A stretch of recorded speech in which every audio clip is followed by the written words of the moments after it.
அதிமுகவில் யார் சீனியர் என்ற கேள்விக்கு ஓ பன்னீர்செல்வம் 2011ஆம் ஆண்டுதான் எம்எல்ஏ ஆனவர்.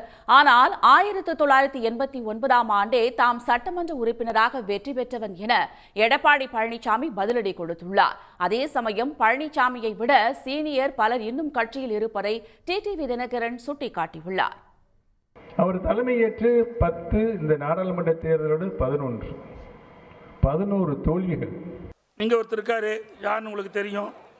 அவர் பத்திரிகையில் விட்டுருக்காரு, எடப்பாடி பழனிசாமின்னு சொல்ல எடப்பாடி ஒரு முழுகும் கப்பல், அதில் யாரும் ஏற மாட்டார்கள், நன்றி மறந்த துரோகி ஆட்சியால் தான் அதிமுக காப்பாற்ற முடியும். முழுகுகின்ற கப்பல் இல்லப்பா, இது கரை சேருகின்ற கப்பல். இந்த கப்பலில் ஏறினவன் பிழைச்சிக்கலாம், கப்பலில் ஏறாதவன் நடுக்கல்லே போகலாம். யார் நடுக்கல்ல போறான்னு உங்களுக்கே தெரியும். இவ்வளவு பெரிய 50 ஆண்டு மாபெரும் இயக்கம் மூழ்காத கப்பல் இது மூழ்கிடாதுன்னு பேசுறாருன்னா அப்படின்னா தவறாக போய் கொண்டிருக்கிறது தானே, மூழ்கி கொண்டிருக்கிறதுங்கிறது தான் உண்மை. ஏதோ ஒரு சின்ன சொல்லு நம்பிக்கை துரோகம் செஞ்சேன், கட்சிக்கு துரோகம் செஞ்சேன் முடியாது. உன்னால நீ என்னென்ன செஞ்சேங்கிறது எனக்கு நல்லா தெரியும். இந்த 4 வருஷத்துல அரசில் உட்காந்துட்டு முதலமைச்சராக உட்காந்துட்டு எனக்கு அத்துப்படி நான் கையெழுத்து போட்டதே ஃபைல் பூரா அங்கே அடுத்ததுக்கு போகும். நான் அவுத்து விட்டேன்னா எங்க போகணும்? திகார் செயலுக்கு நீ போகணும். நானா துரோகம் செஞ்சேன்? இதே புரட்சி தலைவி அம்மாவர்கள் துரதிருஷ்டவசமாக இறந்துடுறாங்க. இவருக்கு முதலமைச்சர் வாய்ப்பு ஒரு சூழ்நிலை கிடைக்கப்பெறல. இவருக்கு கிடைக்காத உடனே எங்க போய் தர்ம யுத்தம் பண்ணவர், தர்ம யுத்தம் பண்ணாரா இல்லைங்களா? இவருக்கு பதவி கிடைக்கலனா எந்த எல்லைக்கு கோட்டுக்கு வேணாலும் போவார். பிறகு என்ன முதலமைச்சரா நம்முடைய சட்டப்பேரவைகள் தேர்ந்தெடுத்தாங்க. சட்டமன்றத்தில் பெரும்பான்மை நிரூபிக்கின்ற பொழுது எதிர்த்து ஓட்டு போட்டவர். நல்லா புரிஞ்சுங்க, அண்ணா திமுக ஆட்சியை அகற்ற வேண்டும், டிஸ்மிஸ் செய்ய வேண்டும் என்று எதிர்த்து ஓட்டு போட்ட மனிதர் இந்த மனிதர். ரட்டளையை முடக்க வேண்டும் என்று தேர்தல் ஆணையத்துக்கு கடிதம் கொடுத்தவர். அதற்கு மேலாக தலைமை கழகத்தை, சென்னையில் இருக்கின்ற ராயப்பேட்டில் இருக்கிற தலைமை கழகத்தை ரவுடியில் கூட்டிட்டு போய் அடிச்சு நொறுக்கி சீல் வச்சீங்களே, இது துரோகம் இல்லையா? நாங்களா துரோகம் செஞ்சோம்? இரட்டை இலையை எதிர்த்து நான் போட்டியிடுகிற சூழ்நிலை யாரால் எப்படி அந்த சதி உருவாக்கப்பட்டது என்பது உங்களுக்கு அனைவருக்கும் தெரியும். எவ்வளவோ கெஞ்சு பார்த்தோம், எங்களை விட்டு போகாதீங்கன்னு. நீங்களா போனீங்க. அதுக்கு நாங்கள் என்ன காரணம்? எங்கள் மேலும் பழி சுமத்தி பிரயோஜனம் இல்லை. கடந்த காலத்தை எண்ணி பாருங்க. எப்போ பார்த்தாலும் அம்மாவுக்கு விசுவாசங்கிறீங்க. 89 போடியில் அம்மா நின்னாங்கல்ல, அப்ப யாருக்கு வேலை செஞ்ச சொல்லுங்க? யாருக்கு வேலை செஞ்சார்? யாருக்கு வேலை செஞ்சாரு? வெண்ணிராடை நிர்மலாக்கு செஞ்சார். இவரா அம்மாவுக்கு விசுவாசம்?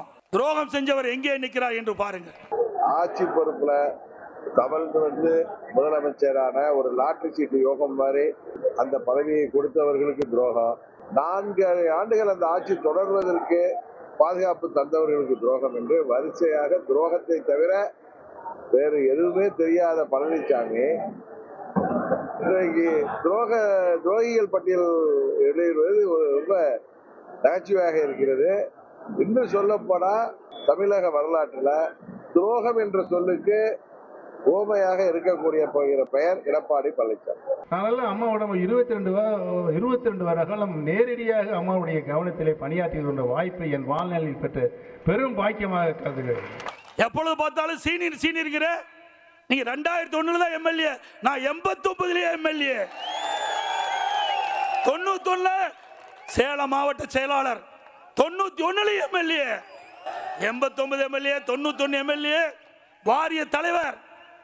1998 சீட்டு கேட்காம எனக்கு அம்மா கொடுத்தாங்க எம்பிக்கு, நாடாளுமன்ற உறுப்பினர். 1998 நாடாளுமன்ற உறுப்பினர். உங்களுக்கு முந்தியே 11 ஆண்டுக்கு முந்தியே வந்தேன்.